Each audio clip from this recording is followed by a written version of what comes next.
security level Omega. Password Death by Zelda -26-4-1989. Activate protocol. Hidden secrets. File name Energy. Hey there guys. Sorry I've been away for a while, but after I posted my last video I became ill, so I couldn't continue. Then I had to go to HFIL and back to get my old research notes that I needed for this video. So sorry I've made this one a bit of a V-Jump monthly, so to speak. Anyways, before we get started, I've got a very big question for everyone. At any point during your Dragon Ball fanhood, did you ever come across this? Came across it myself about 15 years ago. I just love reading this because it's got all the official power levels up until the end of the Frieza saga, and then after that it's all just guesswork, but it was brilliant to read because when you compare it with the official material, the power levels, what we're told in the anime and manga, etc., it makes it believable because it has a logical explanation for how powerful they are at that point of the story. Anyways, about my last video, there's something I've got to tell you about the theory about how things get stronger at lower levels faster and then they get stronger slower at higher levels. That theory, the credit for that theory is not all mine to take. Most of the credit goes to this person. Came across it myself about 7 years ago. It was around the time a Goku vs Superman video was released, and yeah, it's where he walks through a god Kamehameha wave, and I was looking for so much information to prove that wasn't possible, etc. Then I came across this because the person who wrote this possible theory was looking for an explanation of how powerful Gohan and Cell were at the climax of the Cell games, because Cell tells us that his solar Kamehameha wave is powerful enough to wipe out an entire solar system. And I've got to say, when I read through this, I was impressed, and believe me guys, it takes a lot to impress me when it comes to theories on the Dragon Ball franchise. But he has lost his way a little bit when he gets to the higher levels, because 53 sextillion megatons is not what's required to destroy Earth. You only require 53 quadrillion megatons. But I see where he's going with Vegeta, and he's threatening to destroy Earth with his Gallic gun. Then up here you've got the sun busting required, which is, he says, 10 octillion megatons, which that's nigh correct. You actually need 9 octillion megatons to destroy the sun. However, once I recalibrated all of this, this is what we end up with. So you get them all increasing faster at the lower levels, and then they just go along with each other like a refined. Yeah, they become refined levels. So when Goku first becomes a Super Saiyan at 150 million, he's powerful enough to exert enough energy to destroy the sun. Talking to the sun, the earth and the moon,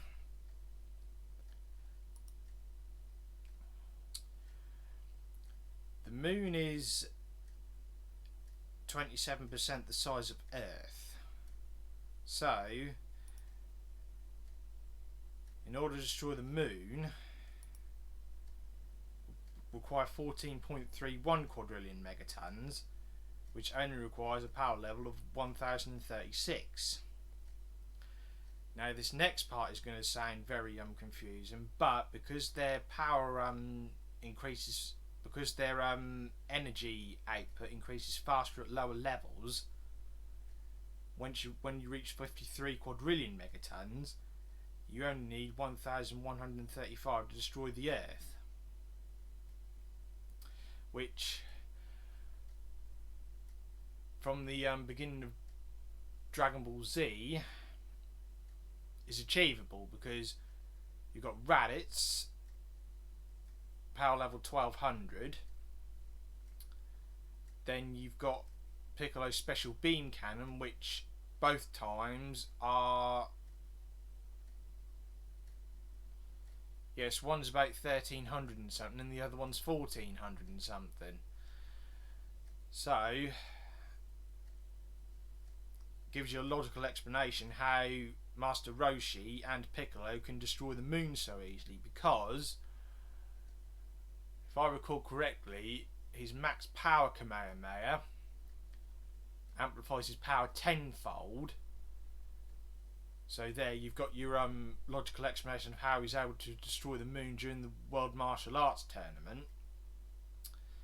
Then with Piccolo's special beam cannon being over 1400, explains how he destroys the moon so easily. And would you Adam and Eve it? That's both when a great ape is involved. Yeah. However, when it comes to the sun, it's 109 times bigger than Earth, so 5.777 quintillion megatons, 2,296. However, this is kind of a red herring in itself, because, like I just mentioned a few moments ago, it takes 9 octillion megatons rather to destroy the sun. This would only be like if it was a planet 109 times bigger than Earth, because basically the sun is a star, and it's like a huge nuclear reaction. It's not a planet. Anyways, moving on, the solar system. The solar system is measured in astronomical units.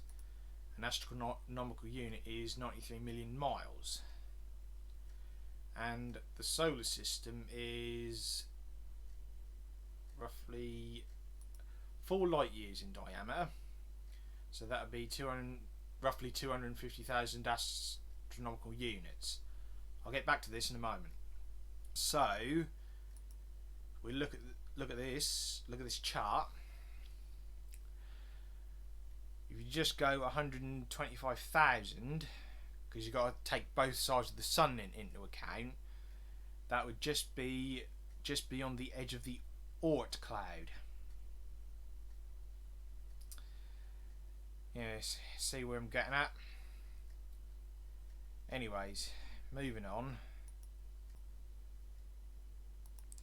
53 quadrillion megatons times 109 to reach the size of the sun equals 5.777 quintillion megatons, which is nowhere near enough to destroy the sun, because as I've said before, it requires 9 octillion megatons to destroy the sun. Next we deal with an astronomical unit.